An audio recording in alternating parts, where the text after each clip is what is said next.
Hello, everyone. Welcome. So we are now going to start with equity investments. This topic has 8 readings, of which many of them are very theoretical, except the last reading, which is completely practical and very, very important from your exam point of view. Out of these 8 readings, 2 are something that they've added new. Otherwise, everything equity is exactly same. The first reading is going to talk about market organization and structure. In this reading, we will understand how equity markets work. A lot of terminologies are used, and then there is an interesting calculation of return on equity with respect to leverage. How do we calculate leverage return? This is very frequently asked. So a lot of information is there in your notes. I've summarized and pulled out everything in a tabular form. You do not need to memorize everything. Okay, just try to understand most of the things, and all the terminologies are out here, right? Okay, so let's start first with the different types of market participants. Financial market has financial instruments, financial markets, and overall financial ecosystem has financial instruments, financial market, and financial players, which are called as intermediaries, right? So intermediaries, what is their role? Their role is to arrange capital, or arrange for corporations or individuals, arrange for funds, or help them meet their financial objectives. That is their major goal. So who are these institutional investors? Who are these intermediaries? Intermediaries are also the participants. Okay. So first, broker. Broker is the one who executes trade on behalf of the customer, So broker accepts the trades and routes it to the exchange. Now we are talking from the equity point of view. So broker's job, stockbrokers, their job is to route the trade on your behalf, right? They get commission for it, correct? But broker is very different from dealer, which we are going to see in a moment. How is broker and dealer different? Dealer is the one, guys, dealer is the one who is going to trade with you, not trade on your behalf. He's the one who is going to trade with you. So dealers execute or fill the client's orders by trading with them. They provide liquidity to the market and trade with the clients to earn the spread. So the profit that the broker earns, what is the broker's profit? Commission. Dealer's profit is the spread, the difference between buy and sell. Understood? Correct? So a stockbroker is like a broker, or a currency dealer like bank is basically a dealer. For example, most of you all know Alansari. Alansari buys currency and sells currency with you, right? So they are available to buy and sell. Alansari or Thomas Cook, they buy and sell currencies with you. So they are dealers. But brokers are the one who help you execute the trade. They do not buy and sell with you. They help you buy and sell. Got it? Now, there are some minor differences apart from this. First of all, a general broker is the one who accepts, who trades on your behalf. But when the quantity is huge, for example, in equity market, when someone wants to buy or sell huge amount of shares, for example, Elon Musk, when he wants to sell big amount of shares, that's called block deal. So there are specialist brokers who are having an expertise to execute large amount of trade. Those are called block brokers. Got it, everyone? Block brokers. Now, what is a broker dealer? Broker dealer is someone who actually does the job of both.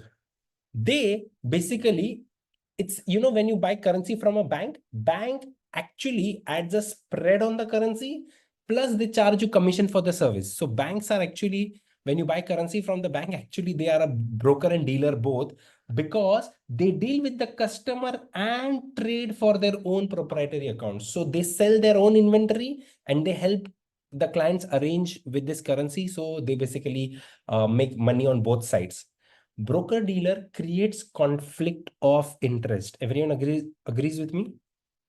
Because see, as a broker, you want your client to get the best trade. But as a dealer, you would want the client to buy at the highest price so that you make more profit. Isn't it? So there's conflict of interest when you do both the roles. Clear?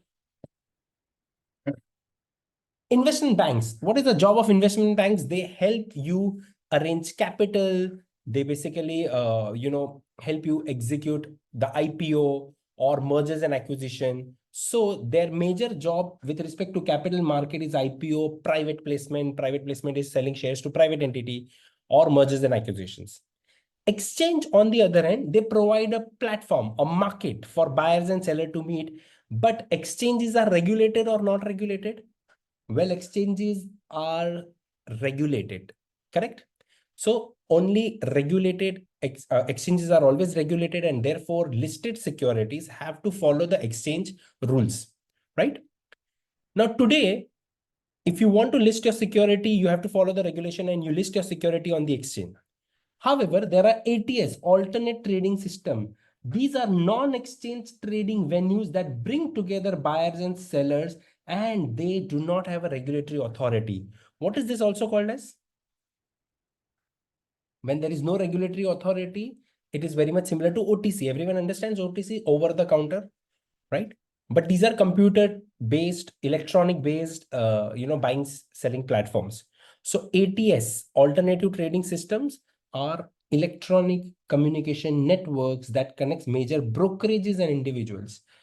Now, here, if the trader's identity is anonymous, if the trader's identity is anonymous, okay, they are called dark pools. Dark pools are ATS that don't display the orders, which are usually very large. So the orders are anonymous, and those trades are called, those platforms which help you execute such trades are called dark pools. Many of them are not regulated, and they are always in the scrutiny, in the eyes of the regulators for more scrutiny, because a lot of them also use it for other platforms like illegal trade, correct? Okay. Now we understood dealer, but who's a primary dealer? See, when government sells securities, these securities are sold through the central bank. So when central bank sells the securities, banks have a compulsion to buy them, right? But will the central bank sell these securities to everyone? No, they sell the securities directly to a few selected banks who have the license to buy and sell the government securities, right? So the dealers with whom the central banks trade when conducting monetary policies for buying and selling securities, which is also called OMO, OMO, open market operations, right? Those dealers who have this authorized, those who are authorized to do this, they are called primary dealers. Most of the large banks have the license to sell the government securities or buy the government securities. They are called primary dealers. Understood this, everyone? Clear? So central banks trade with the primary dealers only. Everyone with me? But what if I want the securities? I have to buy from those dealers, not the central bank. Clear? Securitizers are the ones who are in the business of securitization, which is a structured financial process where you create an SPV or special purpose entity or special purpose vehicle and sell the asset-backed securities to the investors. We are going to talk about more detail about this when we do the topic of fixed income securitization. We have a couple of readings just based on this. So wherever you see related things related to securitization, we will cover that when we do fixed income. Depository institutions are the institutions where you deposit your shares. So there are those who take the deposition of your shares, they are actually called custodians. But those who take deposit of your money, basically banks, right?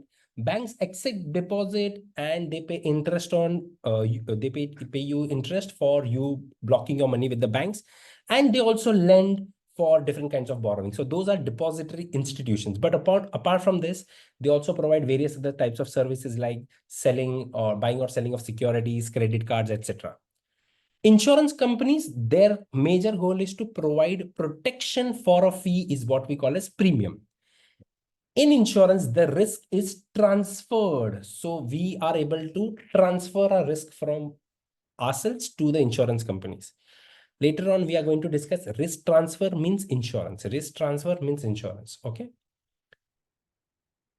Next, arbitrages. What is the job of arbitrages, everyone? Arbitrages buy and sell security. They buy from where it is cheap and sell it to somewhere where they can sell it immediately, simultaneously, immediately, okay? If you wait and then sell, there's no guaranteed profit. But if you immediately sell it and make money, that's called risk-free profit. So arbitrages are the ones who trade on the mismatch, on the on the point that the prices are mispriced. So whenever there is difference in the price of the same identical assets in two different markets, arbitrageurs buy from one market and sell it in another market to get a risk-free profit. If there is no risk-free profit, it's not called arbitrage. Now, why do they do so? Because they believe in the concept of law of one price. So if an asset is traded in two different markets in two different prices and the asset is identical, then basically the law says that the prices should match. Because of arbitrages, the price will converge. So actually, they make the markets more efficient or less efficient, everyone? Do they make the market more efficient or less efficient? Yeah, they make the market more efficient. Clear? When we are going to do a topic on market efficiency, having arbitrages is an advantage. Clearing houses. So very interesting. What is the job of clearing houses? It's a job that no one of us actually sees.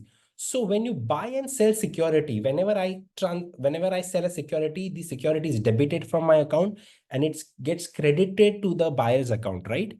Now all this transaction actually happens at a friction of at a fraction of seconds or microseconds. So the institution which takes the guarantee of the smooth execution, they are called clearing and settlement agencies. Many of them are generally government companies. They basically guarantee that there is no risk in transferring from one to the other. So they help us to get rid of the counterparty risk. So clearinghouses' job is to clear the trades on the regulated exchanges. But when you trade on OTC, there is no such clearinghouse. So therefore, there is a counterparty risk. Custodians, as I told you, that if you want to keep your money safe, you go to the bank. But custodians are the ones who they keep your securities safe, or they basically hold your securities. So you can trade with any broker, but your security is not lost. That is with the custodian. Custodians are also called depositors, like a normal depositor of a bank. Mostly, banks themselves provide custodian services where they hold your shares. Clear, everyone? These financial intermediaries, everyone?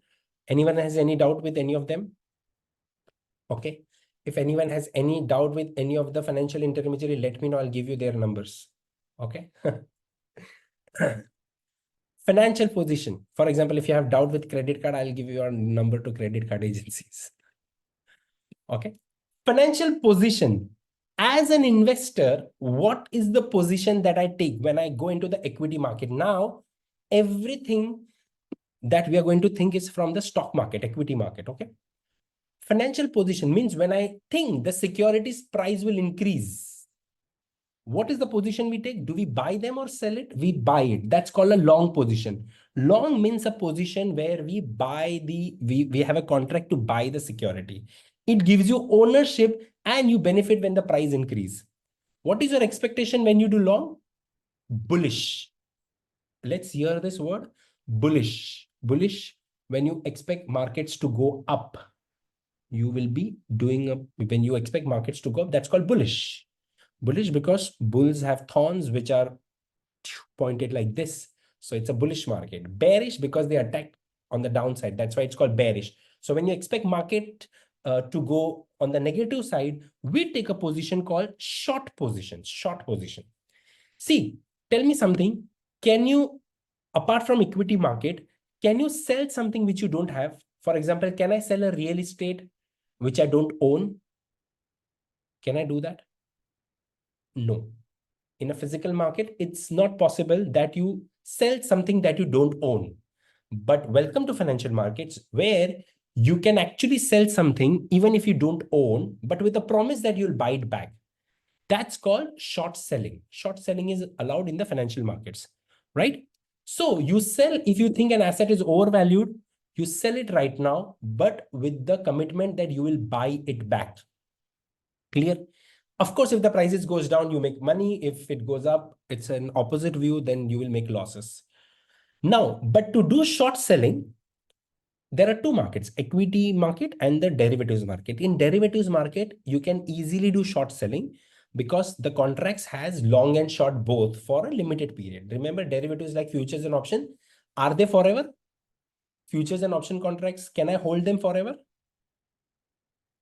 No, they have a maturity, correct? But equity market means the spot market or the cash market. In that, I can hold the shares forever. There's no maturity here. But when you do short selling, and if you don't have shares, so what is the meaning of short selling? The meaning of short selling is that you want to sell the shares which you don't own. So what you do, you basically, you don't own these shares, right? So imagine you borrow it from someone who's holding the shares. So what will the short seller do? The short seller will borrow the security from the lender. The lender will lend the security for a limited period of time. Why would the lender do so? Because the lender doesn't want to sell it, but by lending it, the lender is generating some income. It's like you have a spare property which you don't want to sell it, but by renting it, I mean, by leasing it, you get the rental yields, right? So same way, you don't want to sell the shares, but by lending it to someone for temporary, you will get some returns. So short seller borrows the stock from the owner and immediately does what? The short seller will sell this stock in the market with the expectation that the prices will go down, and assuming the prices goes down, the short seller will buy it back. That's the simple rule. But to execute this, actually, there is a broker. So imagine there is a short seller here, correct? The short seller wants to sell the security today. Let's say the security is at $100 with the hope that it will go to 80 and the short seller, let's say, will generate $20 profit. This is the hope. But now the stock short seller will actually borrow the security from the lender, but there is a broker involved in arranging this because you trying to find out someone who's willing to lend the security. That's a complicated process. So brokers help here. Broker will do what? So as soon as the short seller gets the security to sell, the short seller will immediately get the cash flow. This cash flow is actually held as margin with the broker. So the broker keeps the sale proceed. The sale proceed is not with the short seller. Are you with me? So imagine you have put yourself in the place as a lender. So I have borrowed the share from you through the broker, of course. I've sold those shares into the market at what price? $100. But this $100 is kept with the broker. Why? What if I run away? So this $100 is kept with the broker. Why? Why? Because I have to buy the share when it falls back. At that time, from that 100, I will buy the shares. The difference I will keep. But this money of $100 when I sell the shares is with the broker. Understood? Now, the fourth point I will discuss later. Fourth point I'll discuss later. What is the fifth point? That if the stock falls after the short selling, if the prices goes down, I will make profit and I will make a gain and I will buy the share back, give it to the broker. The broker will then pass it on back to the lender. That's called square off. Square off means I sold it, I bought it. The shares are given back to the lender along with the borrowing cost. Yes. So the lender gets some returns, which I will pay to the lender. So I'll transfer the lender the shares, and along with that, I'll also pay the interest for the duration for which I borrowed the shares. Correct? Now, of course, if the prices increase, I'll suffer a loss, right? Now, what if during this period, the stock actually gave some dividend? Who is the owner of the share? Am I the owner of the share as a short seller or the original lender or the original holder, the lender? Who's the real owner of the share? The short seller or the lender? Who's the real owner of the share? The lender, right? Everyone with me? So during this period, if the stock declares any dividend, that dividend is supposed to be paid by the short seller to the lender. So any dividends paid on the stock belong to the lender. Understood this part? Clear? Okay. Now, there is an interesting thing. The broker also, while doing all this thing, the broker also charges some commission, right? Remember, I told you that when I sold the shares as the short selling process, this $100 is kept with the broker, correct? Now, what will the broker do? The broker also makes money by lending. The broker, when they give me margin, it's not free, right? They charge interest on it. Now, because this $100 sale proceeds is with the broker can use this money to lend someone else as a margin. And on that, the broker will generate income or no? This $100 shares that I sold, I gave it to the broker. The broker can use it to give margin to someone else. So on that, will the broker earn interest? Yes or no? If the broker will the broker earn interest or pay interest? The broker will earn interest, right? Now, if the broker is good enough, if he has a very big heart like me, okay, then in that case, if the broker earns any interest on the margin, then it is shared with the short seller. The broker might say, see, you gave me $100, right, as a security, as a margin. I lend it to someone, I made some money. The broker, now in reality, the broker may or may not, but in theoretically, the broker can share this cost with the short seller. So short seller's overall cost that is supposed to pay the lender, overall cost that is supposed to pay to the lender for actually taking the security, will it increase or decrease because of this money given to me by the broker? Will that overall cost increase or decrease? Yes. See, short seller is going to pay to the lender, but the margin that the broker has, on that the broker has generated some gains by lending it. Now broker is sharing that gains with me. So my overall cost will increase or decrease? My overall cost will decrease, isn't it? Correct? This thing, this benefit given to me as a short seller by the broker is called short rebate. What is it called? Short rebate. Rebate means discount. Everyone with me? Understood? Clear? Yes, no? Yes, no? Yes, no? Check, check, check, check, check, check. Everyone? Okay. Yes. Now, let's understand the next thing. Let me see, is this question? Yes. Okay. Now, let us understand what is leveraged position. Yes. Have you heard about leverage position? Leverage. Yes. Leverage position is basically when you buy or sell the securities with the broker's funding. You don't have the full money. You buy and sell with the broker's funding. That is called leverage position. Leverage position is when investors purchase the stock by borrowing a part of their money from the brokers. So the proportion of money that you bought from the broker is called margin loan, on which the broker will charge you some interest, which is called call money rate. Okay. So the stock is kept as collateral with the broker. Generally, the call money rate is equal to the T-bills rate or any interest rate that they give you in exam. Now, suppose out of 100,000 worth of total position, if if if they say me that you need to have a margin of 20% as initial margin. Initial margin 20%. What does it mean? That 20% of 100,000 is what I will have to put my own equity. So initial margin is what? Initial margin is also called trader's own equity. How much is my equity into the business? It is the amount paid by the investor. Are you with me, everyone? Trader's equity is the initial margin paid by the investor. Traders buy security on margin subject to minimum margin requirements. So initial margin is the initial proportion of the initial amount which is paid as a margin. So the balance amount is my borrowed fund, isn't it? So what is the borrowed amount here?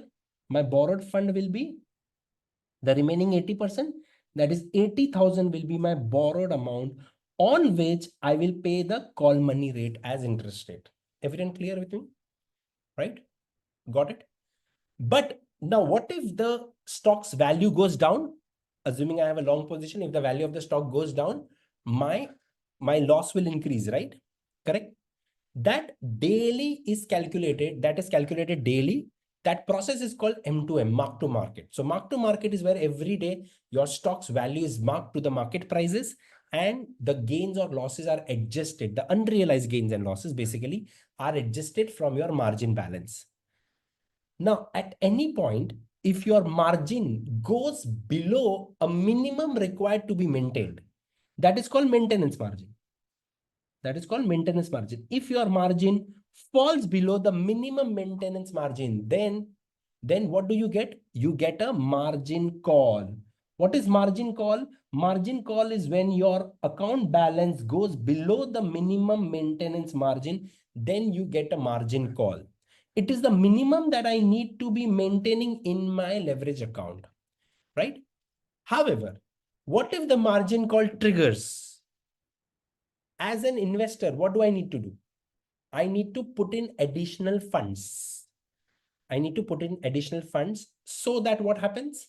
My account is still active. If I don't provide the additional funds, the broker will do what? Close my account. Understood? So to continue and close my account means the broker will book the losses. So to avoid that, what do I need to do? I might have to put additional margin. So as the balance of account goes below the maintenance margin, I'll have to put additional funds so that my account is still active. Now, how much should I put the additional funds? This is very, very important from your exam point of view. Okay. Now, there are two answers for it depending on which topic you're giving. If you're giving equity, the answer is different. If you're doing derivatives, futures, the answer is different. And I'll discuss both here. Again, in derivatives, I'll discuss. First, what is margin call? Margin call is the call for additional funds that you have to provide when your balance goes below the maintenance margin. Now, if the balance goes below the maintenance margin, how much do I need to invest to keep my account active? You need to provide additional margin till, can anyone say? Yes. Till maintenance margin or till initial margin? Okay. See, there are two answers for this. Okay. I will make you all write down both. You can also do that in the notes. See this, if the amount of the margin is less than the maintenance margin, then the investor gets a margin call where additional margin is to be added in the margin account. This is true. Now, after that, what I'm doing it, you all can write with me. Investor needs to put additional funds till what point? If it is equity, like this topic, the answer is different. If it is futures of derivatives, the answer is different. Everyone in the class. If it is equity, you need to put additional amounts till maintenance margin. But if it is derivatives futures, you need to put the additional funds till the initial margin. Are you with me?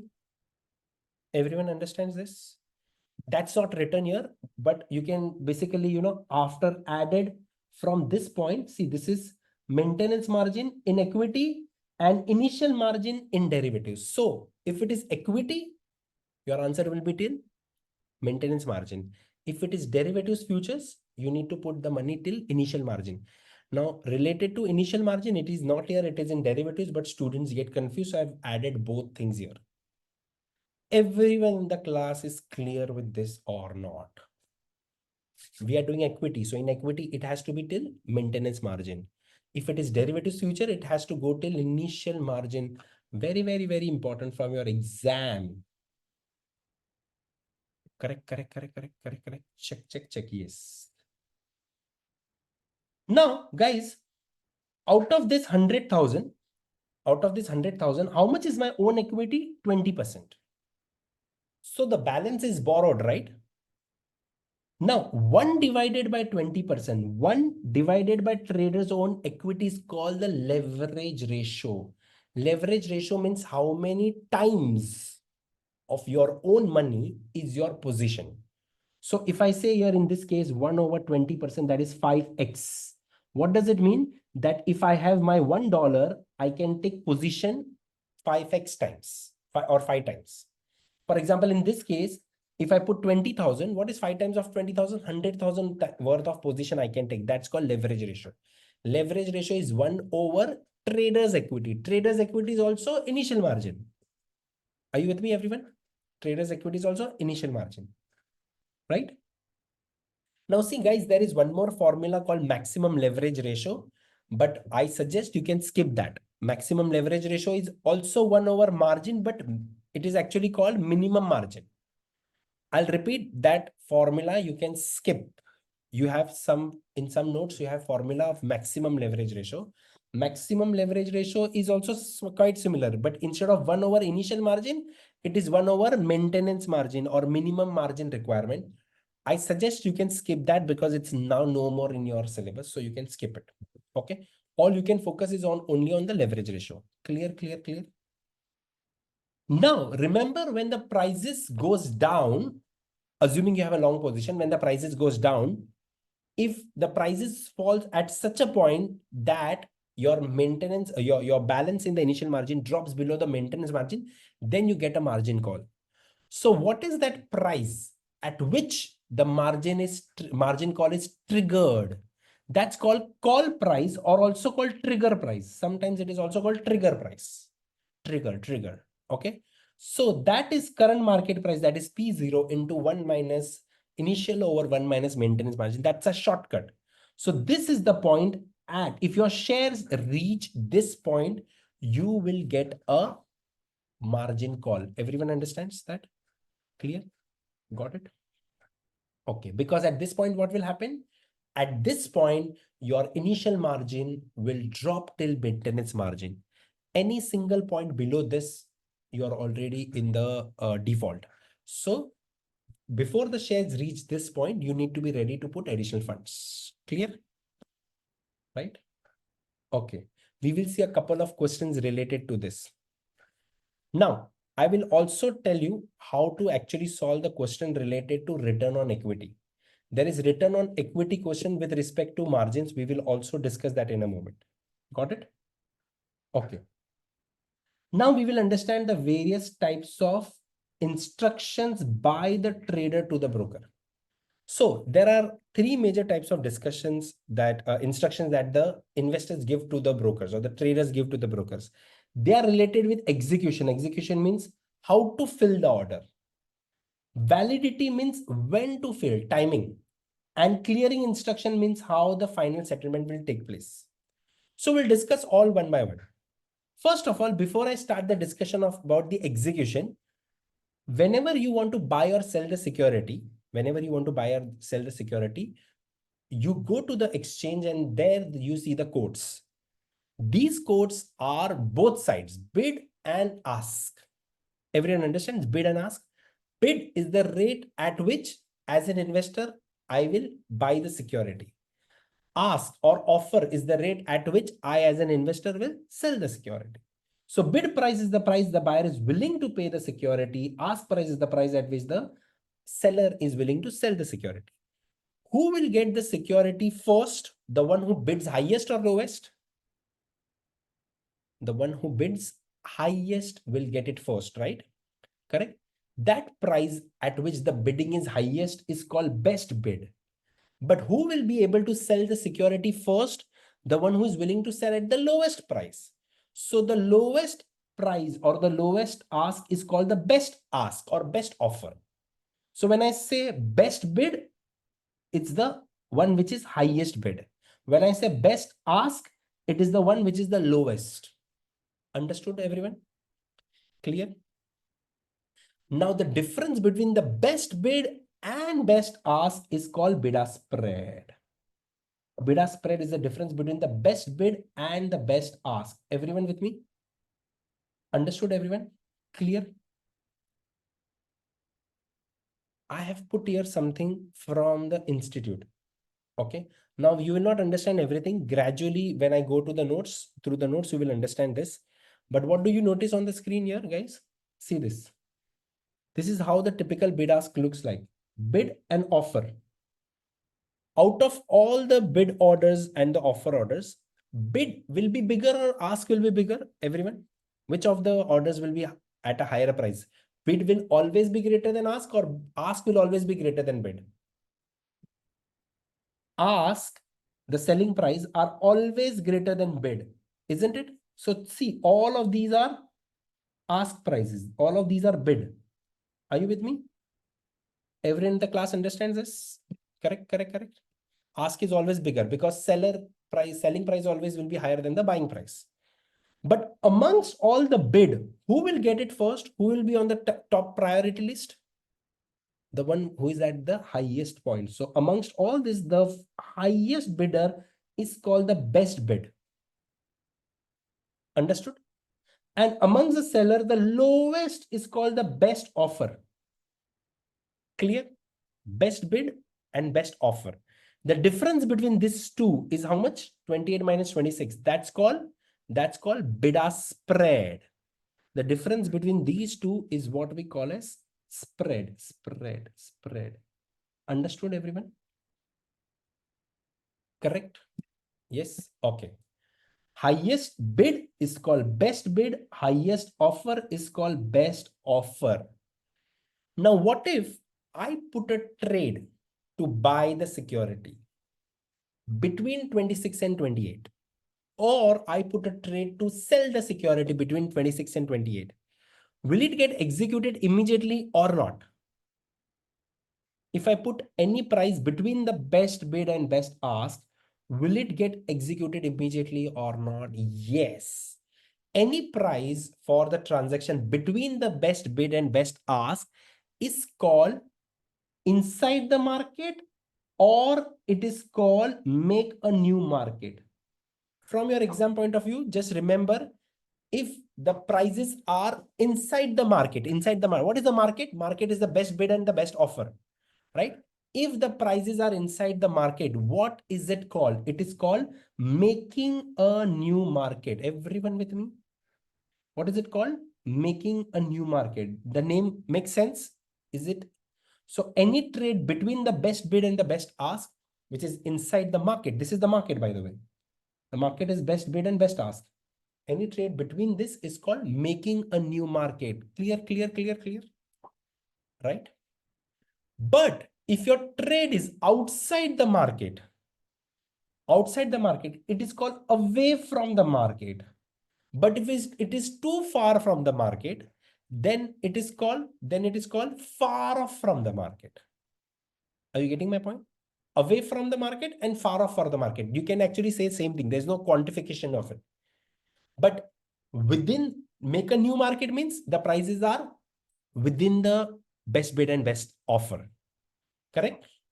But if the trades are beyond or way far from the best bid and best offer, they are called away from the market or far away from the market. Clear? Everyone? Understood till this point? Check, check, check, check. Let me know. Okay. Correct. Okay. Further, we will discuss that. Now, what is market? Market is the best bid and the best offer, isn't it? So if when you try to punch a trade on the equity system has a function called market order and limit order. Market order means the priority is to get executed immediately. So as soon as you put the order under market order, the trade executes at the best price immediately. Now see, market fluctuates a lot at microseconds. So you do not know at what price it will get executed. Okay. So the problem with market order is, what is the problem with market order? Order will execute. Yes. But at what price you don't know. So what is certain? Everyone in the class? With market order, what is certain? Execution is certain, but the price is uncertain. Are you with me? Everyone understood? Market order executes immediate. So execution is certain, but the price I don't know. However, opposite to this is limit order. In limit order, I place a trade at a better price. So I put the price. The advantage here is that the price at which I want to trade is certain, but what if the stock never reaches that price during the day? Then the execution itself is uncertain. Understood? Everyone in the class? Understood? The difference between two? Check, check, check, check, check, check. Clear? What if the price never reaches during the day? What will happen to my order? If the price doesn't reach to the limit order during the day, what will happen to my order?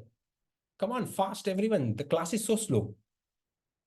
I have so many people in the class and so many traders. So many of you all are working with trading, equity, and all. I'll repeat the question. If the price doesn't reach during the day, what will happen to my trade? My trade will get cancelled. Such trade are called day orders. Day orders get cancelled if the price don't reach during the day, but some order don't get cancelled. They remain valid until I cancel. They are called GTC. Clear? Understood? Some are immediate or cancel, which means as soon as I put the trade, if the price is there, it will get executed in part or full. Otherwise, the order will get cancelled immediately. So the speed is important here. But slightly different than that is fill or kill. What is fill or kill? It has a priority to fill the total quantity instantly or get cancelled. Now see the difference between immediate or cancel and fill or kill. In immediate, if the price is there, either part or full order will get executed immediately. But in fill or kill, I want the whole order to be executed immediately if the price is there. If the price is not there, cancel my order. This is what people generally do when there is an IPO listing. On the contrary, good on close and good on open, they remain open or close for a limited window. That is during the opening time of the opening trading time of the day or closing trading time of the day. Generally, if you are aware, 30 minutes before and after the market closes or before the market starts, there is pre-opening and post-closing. Have you heard about that? Pre-opening market, post-closing market. So some trades are valid only for that limited period. They are called good on open and good on close. Clear? Understood? So that's my respect to if the orders don't get executed, right? So what we discussed was with respect to what? That was with respect to validity instructions. Clear, everyone in the class? Understood this? Right? Okay. Now we were discussing market and limit order, right? Okay. Now limit sell order or limit buy order are the same thing. Limit buy order means I want to buy at a price which is cheaper than the current price, right? Limit sell order is where I want to sell at a price which is higher than the current market price. But both have the issue that both are called limit order only. The problem is with them is that they might not execute at all. Okay. Now let's focus on the standing limit order. Standing limit order, again, it's not very important for your exam, but these are orders which are willing, they have not been executed. They are waiting to trade. So those unfilled orders, the orders that may remain, these orders may remain unfilled because, so we get to know that how many orders are still pending. So if they are unfilled and if they are day orders, they might get cancelled. Marketable limit order. Marketable limit order is a buy order with a price at or above the best offer. And sell order, which is at a price at or below the best bid. Remember what did I say? These orders are called making a new market. Means if your price is better than the best bid or the best ask, it is between the best bid and best ask, we call it as make a new market. Make a new market. And behind the market is when it is far away from the market. Clear? We just did that, behind the market and make a new market or far away from the market. One and the same thing. Now comes trader visibility. Trader visibility, the first one in with respect to trade. What is trader visibility? Basically, when I want to sell or buy, I don't want my entire trade to be displayed. That is called visibility. Now here, all or nothing orders. AON means all or nothing. All or nothing. The order is executed only if the entire order is filled, also called all or nothing orders. So these are special instructions that when you see the whole quantity out there, only then the trade gets executed. Otherwise, it doesn't. So it's based on the quantity. If there is full volume available, then only the trade gets executed.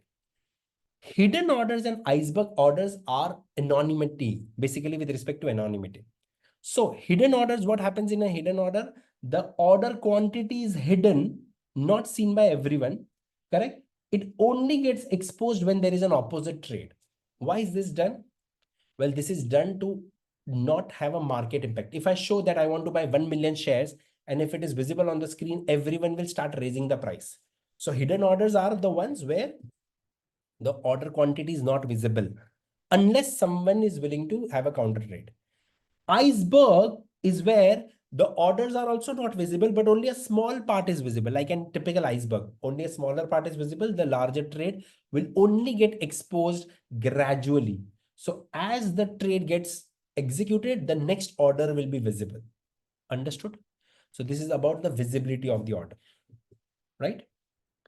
Then the very famous stop order. What is stop order? Everyone knows stop order is also called stop loss orders. These are order done to protect your position or protect or limit your losses. So suppose you have already bought a share. What is your fear? That the prices will go down. So before the price, let's say today you bought a share at 100, you are worried that what if the price goes down, but I don't want to suffer loss more than $10. So at $90 itself, you have put a stop loss order. To what? As soon as the share goes to 90, what will I do? The stock will automatically get bought or sold. The stock will get automatically bought or sold. Everyone, it will automatically get sold, right? And my loss will be curtailed. So that's called sell stop order. Sell stop order is when the price starts going down. My instruction is that I want to sell the stock. So this sell stop order is for whom? For the long. Long wants to sell. So long puts sell stop order. But if I have a short position, I'm worried that the prices shouldn't go up. So I don't want the prices to go up beyond 110. If the price goes 110, if it hits there, I don't know if my loss increases further. So I had sold the share. So I have now to buy it back. So that's called a buy stop order. Buy stop order is executed by short seller. Remember the name. Buy stop order is executed by the short seller. Sell stop order is executed by the long. Why? Because long now wants to sell. Short wants to buy. Understood? The names are confusing. Clear? So we understood the validity instruction, correct? Validity tells us what about the trade? Does it get executed or not? Good till cancel, day order and all. And then we understood the execution. How do I want to get the trades executed? The different types of order, market order, limit order, stop orders. Finally comes the clearing instruction. Clearing instruction, very, very important for your derivatives also. They tell us how the trade will be settled. Now the trades are settled in two ways. Either they are cash settled. Cash settled means suppose I bought a share at 100 and the price is now 120. So I had taken a long position at 100. The price now goes to 120. Correct? If they are cash settled at 120, I sell it long and short. The difference of $20 will be my gain or loss. Understood? So do I actually get the shares? I had taken a long position. After a while, when I short it, do I actually get shares? No, I don't get shares. I just get the difference. That is called cash settled. But in delivery settled, I don't need the difference. I had taken a long position, so I'll pay you 100 and you give me the physical shares. I mean, the shares basically. That's called delivery settled. So what's the difference, everyone in the class? Cash settled, in cash settled, if I have taken the long position, will I get shares or the difference between buying and selling price? You'll get the difference. No shares are exchanged. But in delivery, there's no difference which is exchanged. Whatever is the contract price is what the long will pay, and the seller will have to deliver the asset and get the price. That's physical delivery. Clear? Who sets the rule, whether it is cash settled or delivery settled? Well, the exchange decides the rule. Understood, everyone? Clear? Got it? right? Okay. Now let us discuss what is primary and secondary market. When you issue the equity to the first time, that is called IPO, or seasoned offering is when you again launch up a new issue. So you've already done once IPO. Now you again want to do a fresh issue and get more shares. So when the issue is sold to the public, that's called primary market. Primary market is generally for new shares. Public offering, public offering and private placement. These are the two ways through which companies do primary market. So when they go for IPO, it's a public, right? Anyone and everyone can buy the shares, correct? So what does the company do in this case? They hire investment bankers and they basically launch the shares and tell investors to give their bids. So investor will, of course, they give a range of price, a price range. At that price, we all bid for the shares. So what happens during that entire 5 to 10 days or 15 days, all the investors will try to, invest or participate in the IPO. They will put the quotes and they will give their bids. And then after a couple of days, based on the number of bids, the execution of or the allocation of shares will take place. This entire process is called book building process. Understood? In some of the countries, if you want to do it as quickly as possible, then it is called accelerated book building process. Same thing. Okay. But the investment bankers, when they do the book building process for the company, are they going to do it for free? No, they will charge something, right? But the transaction between investment bankers and the issuer or the seller is in two ways. Either it is underwriting or best effort. Underwriting means the investment banker will say, hey, you know what? I don't need any commission from you. I guarantee you that I will sell all your shares. Correct? The investment banker is guaranteeing me that the investment banker will sell all my shares. How will the investment banker make money here? The investment banker actually buys all the shares and then sells it in the market, and the spread, the difference in the price is what is their gain. Why is the investment banker willing to do this? The investment banker is willing to do this because they are very confident about the company or not confident. Well, they are very confident that the company's shares will be sold. This is done with the reputed companies like Facebook, Saudi Aramco. When they came up with the IPO, Saudi Aramco will say, hey, you know what? I don't need to pay you guys. My company is very famous. If you want to sell my shares, sell it. Take the guarantee. So all the investment bankers, Morgan Stanley, Citibank, JP Morgan, they will come to Saudi Aramco and say, Saudi Aramco, please make me the lead runner. And in return, I give you the guarantee that I will be selling these shares. That's called underwriting, for which Saudi Aramco will not pay them any fees. In best effort offering, what will the issuer say? The issuer will say that sell my shares, and the investment bankers will say they will act as a broker. So they will sell the share on your behalf. If in the best effort means if some of the shares are not sold, those shares go back to the issuer. So is there a guarantee in this case of 100% sale of the issue?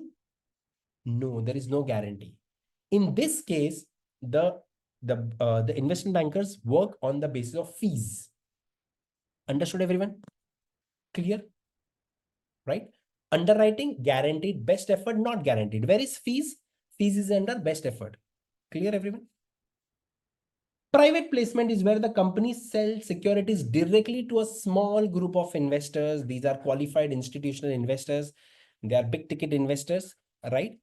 In private, because I'm going to buy a huge chunk of shares from you, I might get a cheaper rate than the IPO, because IPO is long process, very monotonous process. So if someone is willing to buy a good bunch of the shares, why not give them a discount? So companies give a good rate to the private placements, right? Shelf registration is where you want to issue the shares in parts, not at one go. So generally, when I want to issue the shares, I file Form S1 with this SEC. Remember Form S1 pre-IPO? Now, what if I don't want the entire $1 billion at one go? I want 250 million now, 250 in the next quarter, 250 in the third and fourth quarter. So instead of going for 4 times with the SEC, I might go for one thing that is called shelf registration of $1 billion, but where I might sell the shares in fraction or in phases. That's called shelf registration. So you register once, but you can issue the shares in phases. Everyone clear about public offering and private offering together a part of my primary market? Got it? Secondary market is where the shares are traded. Shares are traded on stock exchanges, right? That's where they provide liquidity. So people can buy and sell the shares easily, right? Now, this secondary market have trading sessions. What are trading sessions? Trading sessions means when does the trade take place? Does it take place throughout the trading time, or does it take place only at regular interval? So if it's a call market, what is a call market? Where the trades are executed not constantly, not continuously. All the trades are accumulated and then the trades are executed. So the quantity buying and selling, demand and supply are first matched, and then the trade takes place at fixed intervals. This is contrary to the equity market. This is generally with the bond market. Call market is generally for the bond or treasuries. In continuous market, what happens in continuous market? The buying and selling happens at fixed intervals or throughout the day. As the name suggests, the market is open means the stock prices are traded throughout the day. Understood? Now, auction market, there is an auction market and there is a dealer market. Auction market are sufficient where there are sufficient buyers and sellers to keep the market continuous. So generally you and I, when we trade the securities on New York Stock Exchange or Dow Jones, or any indexes that you and I buy, or any securities that we buy and sell, they are basically auction market. Okay. Dealers market is generally for currencies where the dealer will put the quotes. So dealers are willing to buy or sell the stock. Dealers market, dealers maintain a order book. In auction market, the dealer, the buyer, seller, all are same. We all trade at the available prices. Understood, everyone? So equity is traded in a continuous market. Prices are traded throughout the day. In call market, prices are not traded throughout the day. Got it? If you want to recollect, call market is more like a bond market. Equity market is more a continuous market. Clear, everyone? Right? Finally, on the execution side, we will now understand what is a code-driven, order-driven, and broker market. Very interesting thing. Quote, who gives the quote? The dealer gives the quote, as I said, like currency, commodities. So currency basically is a dealer's market, or some commodities are dealer's market, or even bonds. Bonds are dealer's market. They are often called OTC or price driven or dealer's market, where the customers trade with the dealers. So bond, commodities, currencies, those cases, the market is quote driven. The dealers give the quote. But for equity, equities are traded using the rules of the exchange. Rules matching is decided by the exchange, computer electronically. Those match the buy and sell orders automatically. Such a market is called order driven market. Most equity exchanges in the world, most of the exchanges in the world are order driven market. Brokered market is where you need a broker to execute the trade. For example, you want to buy a very big painting, or you want to buy a real estate property, or you want to sell a big chunk of shares, block trade. Then you might need the help of a broker. Understood? Code driven, dealers market. Order driven, equity market, where the orders are matched by the exchange. Brokered market is where you require a broker. Got it? Okay. Now, when it comes to order driven market, there are rules set up by the exchange. Those are called order matching rules. Okay. Order matching rules. Set of rules characterized by order driven market are order matching rules and trade pricing rules. This is very important. What is order matching rule? Order matching rule basically tells us which orders will come first, will get executed first. That is called order hierarchy, order precedence hierarchy. So first of all, exchanges are designed in such a manner that all those who put in a daily basis, there are millions of trade, right? So the orders are ranked who will get executed first. So that is called which order will go first. The order will go first based on the order precedence hierarchy. Now, it is first based on price priority rule and then secondary precedence rule. What is price priority and secondary precedency? Price priority means, for example, if you put the buy order, who will get the price, who will get executed first? The highest bidder. If you put a sell order, the lowest will get executed first, isn't it? So the computer automatically does this. That is called price priority rule. Secondary precedent is determining how to rank different orders that are entered at the same price. What if you and I, we both put the same price? Then what is the secondary precedent rule? Now to understand this, I have put the hierarchy itself. Suppose there are hundreds of trade going for buy. Which order will get executed first? Which order will get executed first? It will be based on the highest price for buy order. So number one priority is to price. Are you with me, everyone? Alert. When all the trades are executed, which order will get executed first? In terms of price, the one which is bidded at the highest price will get executed. But what if you and I, we have bid at the same price? Then the second priority goes to display. Display means, what if I have put a hidden order and you have put a non-hidden order? Who gets priority, hidden or non-hidden? Who gets priority? The transparent one, that is the non-hidden one, gets the priority. Understood? The non-hidden one. So suppose if we both put at the same price, then the next thing that the computer electronically checks, whose order is displayed. The one whose the order is hidden will get second priority. The one whose order is displayed gets the priority. Now, what if both the points, in both the points, you and I are same? Means we both have put at the same price and both our orders are displayed, not hidden. Then comes the third rule, that is time. Time precedence among all the order, the one which is coming at the fastest time. All this is done computer electronically, right? So it happens such a microsecond that it is the first come first serve will happen. But that first come first serve will happen in the third stage. First stage, price, second displayed, and then comes time. All this is done by computer at a fraction of microsecond. This is the rule. Price first, display, and then time. Clear, clear, clear. Everyone? This is the order matching rule. Order matching rule. Clear? This is how the orders take place. Now, when it comes to trade pricing rules, the three rules that we studied about order matching, same way, what are the trade pricing rules? So all after orders are matched, system uses trade pricing rule to determine the trade price. The three rules that order driven market used are uniform pricing, discriminatory, and derivative. Uniform means all the orders are executed at the same price. This happens in call market. In call market, all are batched and executed at the same price. But what is the other market? Continuous market. In that, everyone gets executed at the price that they bid. So that's called discriminatory pricing. Correct?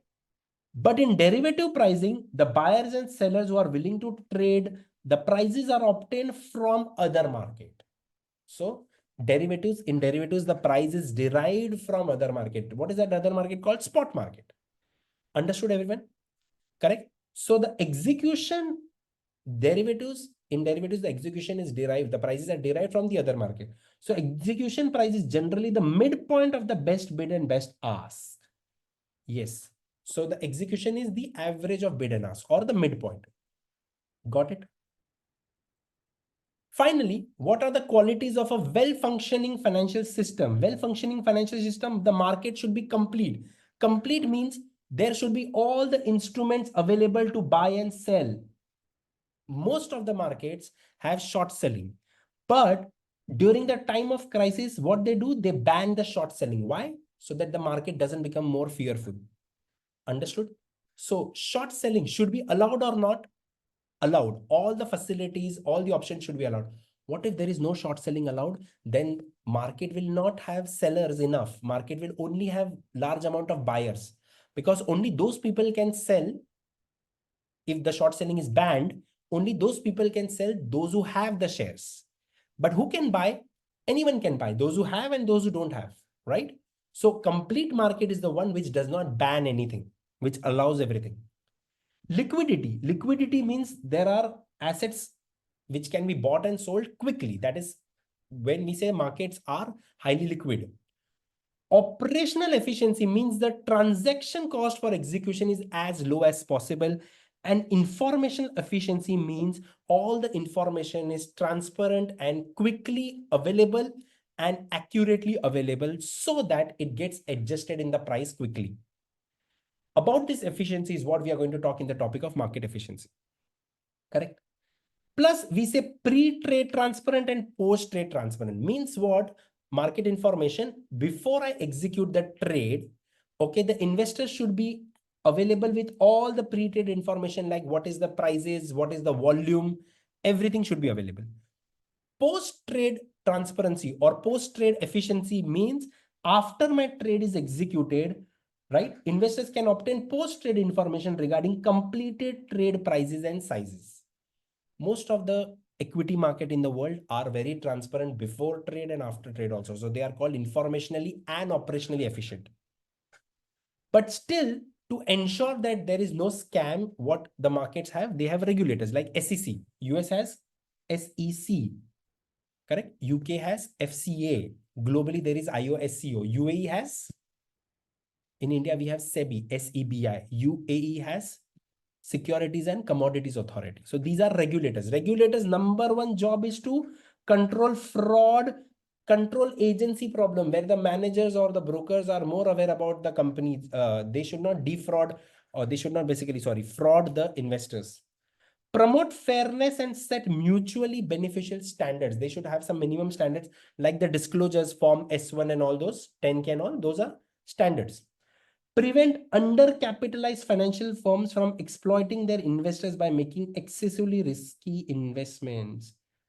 So some of the firms are highly undercapitalized. So exchanges or the regulators might put some minimum capital requirement. So not anyone can list their stock on the exchange, right? You need to have some minimum capital, minimum profit, minimum turnover. So you need to meet those criteria.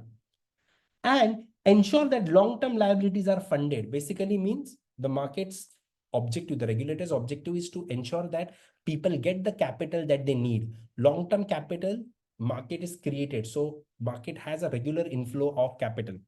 That is what the major regulation goal is. Correct? Right? Okay. Now we will do some questions related to this. So let's do some of the questions related to equity. Okay, the first topic. Number one, everyone visible? Correct? This person contacted her broker and placed an order to purchase 1000 shares at a price of 60. She wishes to buy on margin, assuming the requirement is 40%. So margin requirement is 40%. First of all, 1000 into 60. So the position is $60,000, correct? Of that, they said margin requirement is 40%. 40% is which margin, guys? 40% is initial margin or borrowings? Everyone, 40% is the margin required, right? So what is margin? Basically, margin is the money that the investor is putting as its equity or borrowing. Margin, that is initial margin. Initial margin is trader's own equity. Everyone, trader's own equity, right? So 40% is my initial margin and 60% is my borrowed fund. So 40% of 60,000, that will be 24,000 is my initial margin. The remaining 36,000 will be my borrowed fund. They said, how much money does Kirk have to pay upfront? That is initial margin. That will be how much, everyone in the class? 24,000. Am I correct? Check, check, check, check. Easy. Okay. The wordings are important. Next, with respect to well-functioning securities, which we just saw, a market that exhibits operational efficiency. What is operational efficiency, everyone in the class? Operational efficiency means low transaction cost, correct? Yes. So price continuity, low transaction, rapid price reaction. The answer is low transaction cost. Rapid price reaction is informational efficiency. Next, a stock's limit order book is as follows. A new sell limit order is placed for 250 shares at 25.45. Now, while I do this, first of all, everyone has to tell me what is the best bid and the best ask. Best bid is at the highest price and best ask it is at the lowest price. So this is the best bid and the best ask. Now the execution that I'm doing is at 25.45. Is it between or outside?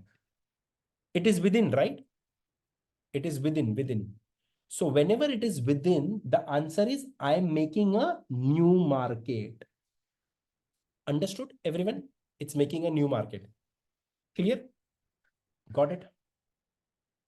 Now, there is this question where they have asked you return on investment. For return on investment, there is a formula which I will discuss in a moment, right? Where I will make you write a formula so that you understand how return on investment is calculated.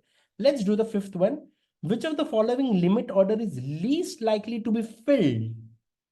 Aggressively priced limit buy order, behind the market limit buy order, or inside the market? Everyone, behind, which is far off, right? Aggressively or inside will get executed immediately. Understood, everyone? Clear? Now the question that I left, that was question number 4. Now this is with regards to leverage returns. This is with regards to leverage returns, where we are going to calculate return on investment. So first of all, what is leverage returns? To understand leverage return, everyone in the class, please have a look on this formula. Leverage returns is basically returns like a holding period return. But remember, in holding period return, we had ending over beginning. Everyone understands what is holding period return? Ending over beginning minus 1 into 100. Here, that ending value is called net sale proceeds. Ending value is called net sale proceeds. And the beginning value is what we call as initial investment. Why? Because we are putting only our own equity. The rest is borrowed. So what is my own equity? Initial margin. But along with initial margin, today, when I buy the security, I will also be paying commission on it. So commission on purchase is also added. Together, this becomes my initial investment now. That is the beginning value. In net sale proceeds, when I sell off all my investments, right? Remember, I have also borrowed, correct? So from the sale proceeds that I get, I will repay the borrowing, isn't it? So that is going to be an outflow. And any interest on borrowing will also be an outflow. Clear? So that will be subtracted from my sale proceeds. But during the period, if there is any dividend, that will be added. And also remember, the commission that you're going to pay while selling is subtracted. All of this combined will give me net sale proceeds. So the net sale proceeds, that is the ending value, divided by the beginning value, that is initial investments, that difference between both is called my leverage returns. Okay, everyone in the class understood this format? This format I've attached in your notes. So conclusion, I will have to carefully check what is basically the net sale proceeds and what is the initial investment. Clear, everyone? Right? Okay. Now, when it comes to the question here, okay, in this question number 3, let us understand what is my initial margin or initial investment and my net sale proceeds. That is where I'll get my return on investments. Okay, everyone in the class? Clear, right? So what are my components of initial margin? My initial margin is my own equity, and if there is any commission while buying, right? So investor purchases 200 shares on margin. The shares are traded at 40. Initial and maintenance margin are 50 and 25%. So 200 into 40, that is the contract value, 80,000. Of that, initial margin is 50%. So can I say 50% is initial margin? So initial investment is initial margin plus, have they given any commission? They have not given any commission. So no commission while buying. My initial investment is 40,000. Clear, everyone? Right? Net sale proceed is when I sell off everything. They said the investor sells the stock at the price of 50 after the year end. So 50 50 into 200. So 50 into 200, that is going to be 10,000. Oh, I think I made a mistake. 200 into 40 is, sorry, 200 into 40. This is 8,000. Sorry. Out of 8,000, 50%, that is 4,000. Not 40,000 plus 0. So my initial investment is 4,000. Net sale proceed is 10,000, but I'll repay the borrowing. Borrowing was how much? 50%. So I'll repay the borrowing. And is there any interest on borrowing? Coincidentally or fortunately, in this case, there is no interest on the borrowing. So I'll just repay 4,000. Am I correct? Right? There is no interest. Actually, there should be interest. Is there any commission while selling? No. Is there any dividend? No. Remember, I will see sale proceeds. There is no dividend. Borrowing I repaid. There is no interest. There is no commission on sale. In this case, if there was, you will adjust it.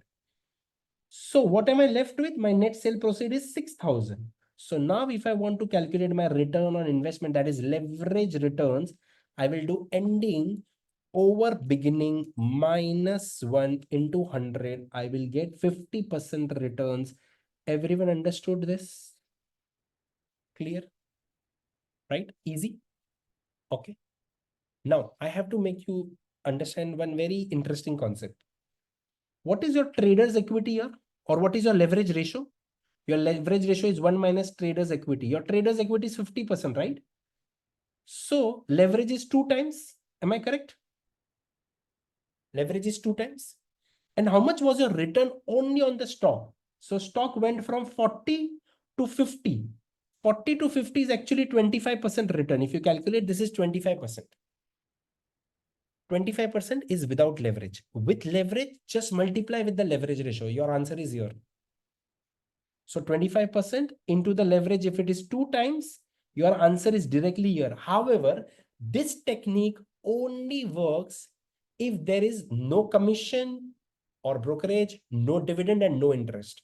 I'll repeat, this technique only works if there is no interest, commission, brokerage, whatever they call, and no dividend. If there is commission, brokerage, or dividend, then you have to manually calculate initial investment, net sale proceeds, and then find leverage return. If not, then just simply take the return on the stock, times it with the leverage ratio. Understood this secret technique? Understood? This technique is only with me and the FBI. No one else. Clear? Got it? US intelligence is these days in question, so let's not talk about that. Understood? My jokes are very complicated and political and very high IQ level. Not many must have understood this. Anyways, clear. Return on equity leverage returns. If yes, let me know. If no, it's okay. Don't let me know. Right now, let us start with the next topic. That is security market indexes. A very interesting topic, very easy topic. In this topic, we are going to talk about index. Index, can I connect it with quants? Hello, everyone. Are you there? Check. All of the 15-20 people in the batch and probably more. Are you there? Okay. I'll keep on reminding you. Okay. Now, index, is it connected with quants? Yes. Index is nothing but a sample, a subset of the population, isn't it? So instead of tracking the whole market, all the 10,000 plus stocks, it is better we focus on the index. Index definition and calculation, it is a mean to measure the value of a set of securities or sample. It tells us about the overall market sentiment. It can measure the securities in various target market or segment or asset class. Target means based on geography or based on asset class, only equity, only bond, etc. The components or the securities or the constituents in the index should be the securities which represents the target market. For example, if I'm looking for US large cap equity index, it should have all the securities from US and all of them which are large cap. Clear? Now, whenever we calculate the returns of the index for a single period, we all know how to calculate holding period, ending over beginning minus 1, correct? For single securities. For portfolio, we calculate weighted average portfolio. All of this we've done in quants, right? But remember, here I only take the change in the price. When I calculate my holding period return, I only take the change in the price. But when they say total return index, I not only take the price, but also take the income. Income can be, for stocks, it can be dividend. For bonds, it can be coupon. For real estate, it can be rent. So what is the difference between price rated and total rated? Price return is only on the change of price. It ignores the dividend or interest income. Total return considers both. In your exam, you will carefully see, have they asked me price return index or total return index? Clear? This is for a single period. But if you want to do it for multiple period, we always compound it. We compound it, geometric mean, and then multiply with the base value of the index. That will give us the value of the index later on. How is this done? I'll show you. So over the period, we compound it, right? Now, what is the purpose of index? As I said, index objective is to display the overall market sentiment or performance. So while creating the index, who creates the index? The index providers. Which is the most famous index that almost everyone tracks? Come on, everyone in the class. Give me two, at least two names. S&P 500, yes, and Dow Jones. Dow Jones, how many stock does Dow Jones have? 30. DJ 30. S&P has 500. Why does Dow Jones have 30? Because 30 is the lucky number, right? Come on, connect it with the quants. 30 is the minimum sample size. Understood? So you will not see any index which has quantity below 30, right? Understood? But you know, larger the sample, the better it is. So compared to Dow Jones and S&P 500, which is a larger sample, S&P 500. So S&P 500 is more efficient, isn't it? So while creating this index, my question was, who creates the index? Companies like Standard and Poor, S&P 500, or JP Morgan, or Vanguard, they have their own indexes. Okay. Now, while creating an index, you should take into consideration these 5 points. First, target market. Which market do you want to focus? US, overall North America, Middle East, Africa, China, etc. Which security? Should it be debt, equity, hybrid, what? How much should be the weight of each security? Basically, this topic is going to talk about weight. There are 4 types of measurements that we are going to talk, which is price weighted, equal weighted, market cap, or fundamental. So weight is what we are going to discuss in this topic. Now, once you create the index, won't the equities or securities change? Yes, the securities might have to rebalance, or they might have to re-examine. Re-examine means add or remove. Out of all of this, the major discussion is going to be on different types of weighing. So what I've done is that I've compared all these 4 on a table, which will be very interesting. This is the most important table for your exam with respect to this topic. So there are 4 types of indexes. Out of those, 3 have calculation. Price weighted, equal weighted, market cap, which is also called value weighted. Price weighted means it considers one company, one share. So let's say if there are 100 companies in the index, we take price of each, assuming we bought one share. So here the assumption is one share of each security. So we combine all. Let's say if there are 3 securities, their price is 8, 9, and 10. So we add all, divide by 3. So the index value will be average, simple average. Advantage, it is very easy to calculate and it is nothing but like a arithmetic simple mean, isn't it? But the problem is that the security which has a high price, that will dominate the index, isn't it? And what if one of the security has a split? What happens in a split? The number of shares increase, but the share price actually goes down. So what if the third security gets split? The index value will go down, but should it actually go down? Has the market underperformed? No, it's just a technical adjustment. So we need to adjust the divisor. This is a complex process. Okay. So The disadvantage is what they might ask, advantage or disadvantage. They don't ask too much of calculation, but they ask advantage and disadvantage. So the problem is high price biased and adjusting the divisor. Very few indexes in the world follow price weighted. Almost no one follows except Dow Jones. Dow Jones is the only one that follows price weighted index. Everyone with me? Clear? Price weighted? Check, check, check, check. Everyone in the class? Right? Okay. Now, equal weighted is where we assume we have invested equal amount, not equal share. Equal amount means the weight of each security is same. So what we do is that we calculate the returns of each security and take the simple arithmetic mean, not of the prices, but of the returns. Again, this is easy to calculate, right? But the equal weighted index has a rule that you have to constantly keep the weight same. Now, you know, the security prices keep on changing. So as they keep on changing, you'll have to constantly rebalance to keep the to maintain the weight. Understood? And here, those securities which have smaller value also have the same weight, higher value also have the same weight.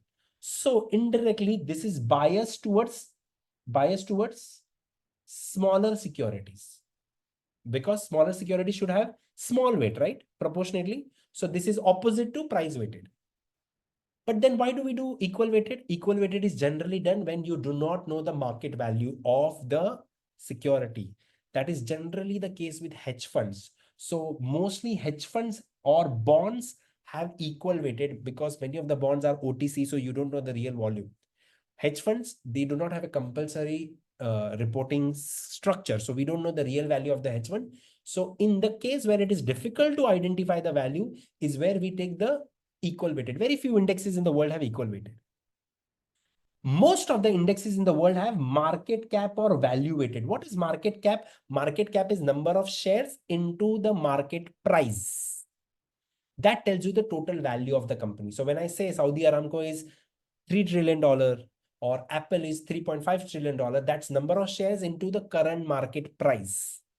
So the weights are based on the market cap or value. Because of this market value, the best advantage is that I don't need to rebalance. It automatically gets adjusted with the market value, right? It represents the average investor's wealth also. So this is the most suitable form of index weighing. But remember here, as of now, let's say the 3 or 4 securities, Apple, Tesla, Alphabet, Nvidia, Microsoft, these companies have a higher dominance, right? So their market cap will be highest and they will have a higher dominance. So they will drag the index. So if their performance is increasing, the index will also increase. If their performance is decreasing, index will also decrease to a larger extent. So they have two issues. They have a large cap bias and they go with the momentum of the market, of the major stocks. So they have a momentum tilt. Remember the keyword, momentum tilt. They go with the flow and they are biased towards large cap securities, means most valuable securities. That's the disadvantage. Most of the indexes, including S&P 500, Nifty from India, and many other securities, or many other indexes, most of the equity market indexes are value weighted. But here, there is a small additional thing. Value weighted. How is value of the company calculated? Market value is calculated as number of shares. Market cap is calculated number of shares into current market price. Am I correct? Right? However, not all shares are available for the public to buy and sell, right? Why? Because some of the shares are held in the ESOPs, employee stock options, or some of the shares are not allowed for foreigners to buy and sell. Some of the shares are only with the owners or the promoters like Elon Musk and Mark Zuckerberg. These are not available for common man to buy and sell. So these shares are locked. So imagine out of 100% shares, only 90% are available to buy and sell. Those which are available for us to buy and sell, they are called free float. What are they called? Free float. Now, in exam, that float is given by a float factor. For example, if they say float factor is 0.9, means out of 100%, only 90% are free float. Everyone understands this? Let me know. Free float means only 90%. Here, if I give you 0.9, only 90% shares are available. So now my market cap will be market cap into the float factor. This market cap is called free float market cap or float adjusted market cap. Understood? Everyone? Clear? Right? Okay. Finally, you have fundamental weighing. Fundamental weighing is, there's no calculation for it.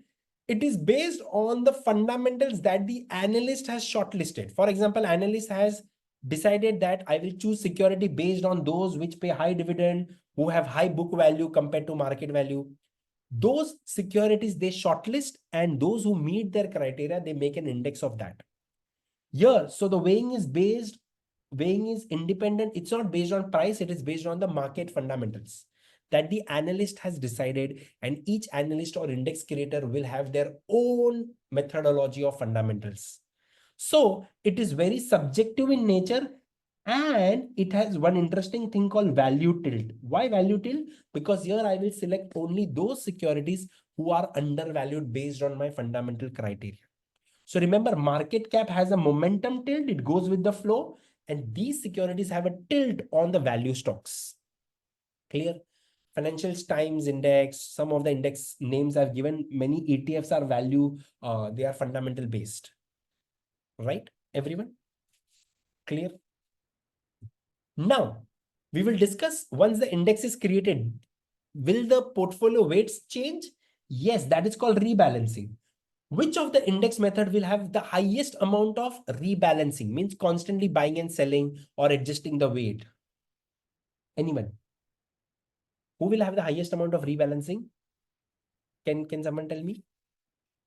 Equal weighted will have the highest amount of rebalancing. Why? Because I have to maintain the weight. So as soon as the price increase or decrease, we'll have to readjust. So equal weighted requires constant rebalancing. Price weighted index doesn't require rebalancing because we assume only one share of each. Correct?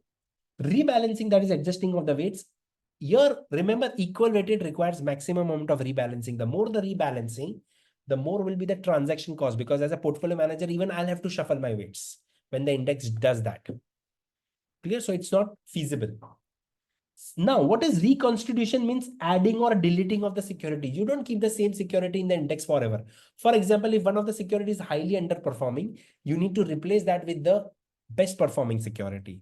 So reconstitution means changing the composition of the index. Reconstitution ensures that the index represents the real actual target market. But again, like rebalancing, reconstitution will create a higher turnover, because as the index will buy and sell, the portfolio manager who follows that benchmark, I'll also have to buy and sell. So that creates additional transaction or taxation costs. Got it? Overall, what are the uses of market? Market is used as a sentiment to understand the index. Sorry, index is used to understand the market sentiment. It's a proxy for measuring and modeling returns, systematic risk, or do you know when you use CAPM? In CAPM, we use RF plus RM minus RF into beta. This is what we will use in equity later on CAPM. Here, the RM is nothing but the market return. And that can be used to model index funds or ETFs. Also, it can be used as a benchmark by the fund manager, especially the active fund managers who want to beat or outperform the benchmark. And for many asset class models, like I told you for CAPM, this is for CAPM, the RM stands for market return. That is nothing but the index return. So whenever I say what is market return, that means index returns. Clear? Understood, everyone? Right? Let's do some questions with regards to this. Okay. So we have done this topic of index. Let's do some questions. Now, first one, everyone in the class. Which of the following statement regarding bond market index is least accurate? Now, I haven't discussed that in the revision notes, but actually they've given individually all the index merits and demerits. Bond market, remember, equity market index is relatively easier because the prices are listed. Bond, do you think all the bonds are listed? Number one, no. Second, bonds are illiquid. Third, equities do not have a life, but bonds have different life. So bonds are more complex. So equities all are generally same, but bonds are all different. Different credit rating, different maturity, different risk return aspects, callable bond, puttable bond, convertible bond, a different universe altogether, right? So which of the following is regarding is least accurate? The bond universe is more stable than equity. No, this is wrong. Bond universe is more diverse. Bond universe means the variety of bonds are more diverse. There are more bond issues than stocks. Yes, bonds are constantly issued. You might think that equities are more issued. You can actually count the number of securities that are issued. Bonds are actually more issued. The problem is that bonds are available for institutional investors, so retailers do not have much idea about it. Unlike stocks, bond lack continuous price trading data. Now, this is correct. There's no problem. Understood? So B and C have no problem. Problem is with A. They said bond is more stable. No, bond has more variety. Understood the question? Least accurate. You're looking for least accurate. Got it? Got it? Got it? Got it? Right? Okay. Next, target market for a security is best described. Target means which basically market you're looking for. Investors who will follow the index? No. Market or segment index is designed to measure? Yes. Portfolio managers who will track? No. So target means which market or which asset class. Got it? Next, which of the following indexes are price weighted? Remember this, the only one which is price weighted is anything related to only one, Dow Jones. So Dow Jones Industrial Average and Nikkei Dow Jones, which is actually the Japanese Dow Jones, they both are price weighted. Otherwise, mostly all are value weighted for equity. Clear? Understood? Got it? Next, fourth, James investment is calculating equally weighted of 4 stocks. Now, guys, when they say equally weighted, what do you need to do? You need to calculate return for each securities. Initial cost and current cost. There is no dividend. So all I need to do is this is my beginning value. This is my ending value. I need to calculate returns for each and store it in your calculator. Store 1, 2, 3, 4. So ending over beginning, this will be 0%, 12.5 over 10, this will be 25%. You can do the math. 10 divided by 7.5, that is 2.5 divided by 7.5, that is 1/3, that is 33.33%. And 3 divided by 5, that is going to be 60%. Add all 4, including 0, okay, and divided by 4. Don't ignore the 0. All of this divided by 4. Let me know what is your weighted average return. Everyone in the class, let me know what's your weighted average return. Are you getting 29.59% approximately when you take the average? Right? Got it? Now they said the initial value of the index was 100. So I will increase the 100 by 1.2959. That will automatically become 129.59 or 129.6. Closest is A. Understood? Clear? They gave the initial value. So I increased by this. This is called equal weighted. Why? Because in equal weighted, we assume that investment in all of them was equal. Therefore, I divided it by 4, 1/4. Got it? Clear? So we did a calculation of equal weighted. Okay. Now, next one. What is the market cap weighted index following 3 stocks, assuming the beginning value of the index was 100 and the base value was 150? Means when you bought, the total value at the beginning was 150. How did I get this? When I say market cap means number of shares into current market price. So based at the base price, we got 150. Now we need to check what is the current market cap. So you need to multiply stock price into outstanding shares. So you will get the total. That total you need to divide. Okay. That total we need to do, and we need to calculate the holding period return. So holding period return will be ending value, whatever you get, divided by the beginning. That is 150,000 is the beginning minus 1. So let us do the math. 1 into 5,000, this will be 5,000. This is 2,525. This will be 50,000. And this will be 60,000. 115,000. 115,000, the value has gone down. So 115 divided by 150 minus 1, that's going to be your return, 23% negative. So 115 minus this will be 23% negative, 23% negative. So the base value of the index was 100. So 100 minus 23. So this minus 1. So 23 will be below 100. The answer will be 77. So 100 minus 23% is closest to 77. Understood? Everyone, what did I do first? I calculated the return, and that much is the fall from the base. So from the base, 100 minus 23%, that will give you 77%. 77, that will be the value. Whenever you have positive returns, the index value increases. Negative return means index value falls. Clear, everyone? Got it? Understood? Right? That's where we finish the first two topics. Actually, the first topic is very lengthy. The next couple of topics are relatively very small. Any questions, anyone till this point? Okay. Anyone?